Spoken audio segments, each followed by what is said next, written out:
Hello friends, నేను మీ Pallavi. Welcome to one more mini blog. ఈరోజు బ్లాగ్లో నేను ఒక మంచి వెయిట్ లాస్ డ్రింక్ అయితే చూపించబోతున్నానండి. దీన్ని నేను గత 3-4 ఇయర్స్గా చేస్తున్నాను అనమాట. నాకు రిజల్ట్ అయితే ఖచ్చితంగా ఉంది. అలాగే ప్రెగ్నెన్సీ టైంలో కొంచెం స్కిప్ చేయాల్సి వచ్చిందనమాట దీన్ని. సో ఇప్పుడు మళ్ళీ నా వెయిట్ లాస్ జర్నీని అయితే స్టార్ట్ చేశానండి.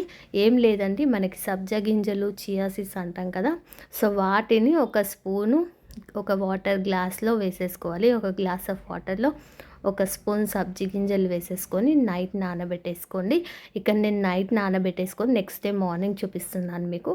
ఇప్పుడు ఈ గ్లాస్ వాటర్లో ఒక స్పూన్ నిమ్మరసం, ఒక స్పూన్ తేనె వేసుకొని బాగా కలిపేసుకొని తాగేసేయడమేనమాట. ఈ రిజల్ట్ అయితే చాలా ఉంటుందండి, బట్ ఇన్స్టెంట్గా ఉండదు, స్లోగా మెల్లిమెల్లిగా వస్తుందన్నమాట.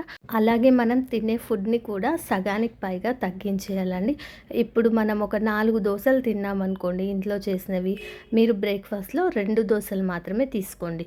ఒక 4 ఇడ్లీలు తింటే ఒక 2 ఇడ్లీలు మాత్రమే తినండి. ఇలా అనమాట, సగానికి తగ్గించేసి తినడం అనమాట. సో ఇలా తిన్నారంటే ఈజీగా వెయిట్ లాస్ అవ్వచ్చు.